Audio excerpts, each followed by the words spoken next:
Thank you very much.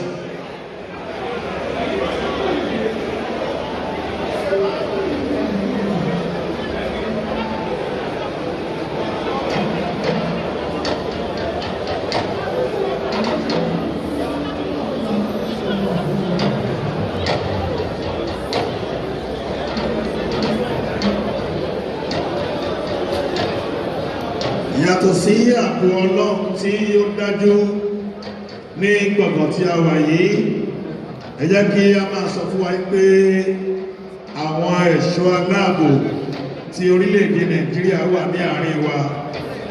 Ẹni ò kádẹ̀ rántí pé àwọn social media wọ́n pọ̀ rẹpẹtẹ ní àárín wa. Ẹ jẹ́ ká ṣe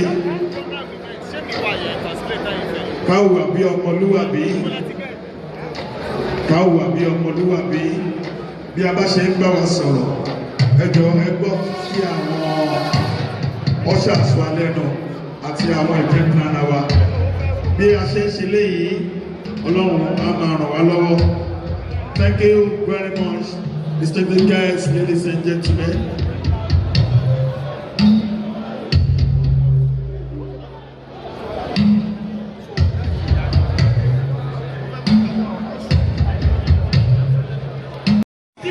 People are sitting on a seat that you are not allocated for. Please come backward. Let's help all.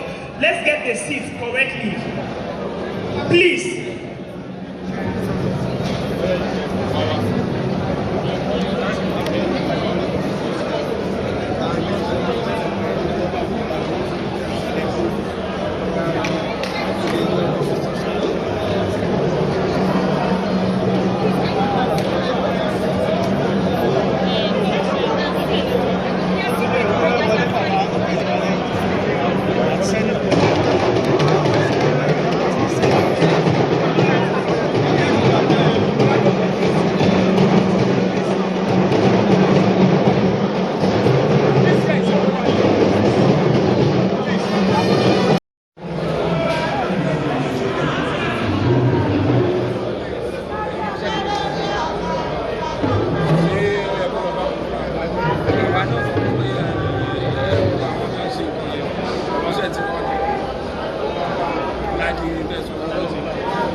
Hey, Oga, why now? What is this? You see now, there's no camera here.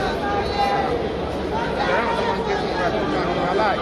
Yes, now. You can see here for their own personal.